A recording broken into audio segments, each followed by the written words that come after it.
The brown palace had been part of those days, and while it was as flamboyant as ever with its profusion of marble, of tall rubber plants, of gilt-framed mirrors, and of frescoes, it failed to recall the life of the El Dorado as clearly as did the derelict opera houses. It seemed like any hotel in Los Angeles, and the businessmen who sat in the modern leather lounge chairs, smoking good cigars, were pale-faced and stout, not Westerners.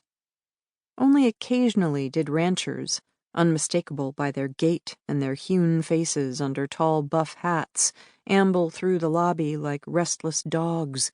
Uneasy in their city clothes, they picked the chairs behind the rubber plants so that they would not be seen.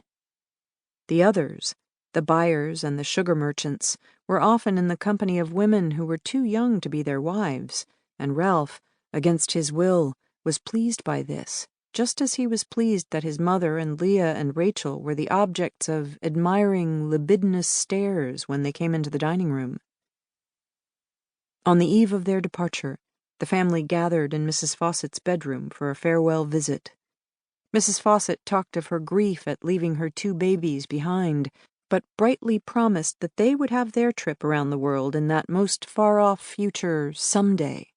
She was grateful for her own bravery in being thus able to face a year without them, but said she knew that it was for their own good. "It will be very good for you to be on your own. Grandfather Bonney used to say, 'Solitude is the greatest tonic in the world. Loneliness is the poison put into solitude by weaklings and cads.' And I know you aren't either of those. Molly, you must ask Winifred to use the fine comb on your hair after you wash it. And when we come back, you'll see how quickly the time passes. We will all be together in a lovely new home in Connecticut." Molly, who had been captious for days, said, "How many times must I explain to you that it's incorrect to use the word home in that way? You mean house." Mrs. Fawcett smiled patiently. "Very well, my dear. House, since you know so much more than your mother. May I continue what I was saying when you interrupted me?" "Molly, you are becoming an intellectual snob," said Rachel, taking out a gold and white Cody's compact she had got for graduation. "Becoming?" said Molly. "I have been one ever since I was nothing going on 1. Ralph, while he was in entire agreement with Molly on the distinction between house and home, and had, in fact, suggested it to her in the first place, hated the smirk on her thin, ill-natured mouth, and hated the unblinking vigil of her nearsighted eyes. This disconcerting stare often caused people to falter nervously in their speech, or to flush, and frequently, in front of company, her mother scolded her. "Molly, dear, you must not stare. It is very much like pointing." And in school, these eyes, missing nothing, intimidated her teachers, already intimidated by her intelligence and her talent for writing themes of a savagely satiric nature. Everyone said that she had the brains of the family, but as Mrs. Fawcett was not interested in brains, she thought this a handicap rather than otherwise, and often told Molly that there were other things in life besides books.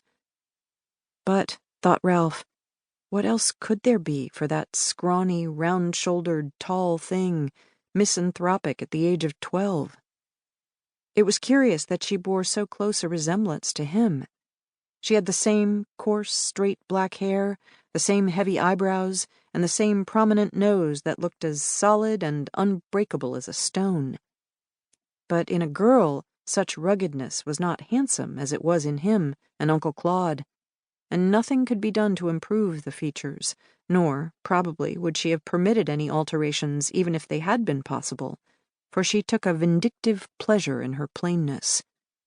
She would stand before the mirror in the hall, and when someone passed by would point to her reflection and say, "Admit I'm prettier than Mary Pickford." Looking at his older sisters with their fine, tender faces, their shining hair, their dresses of flowered pongee, catching their clean, delicious smell of soap and talcum powder, he wished Molly had never been born. He was still contemptuous of the others, but he was so conscious of their beauty that sometimes he desired, to his horror, to put his lips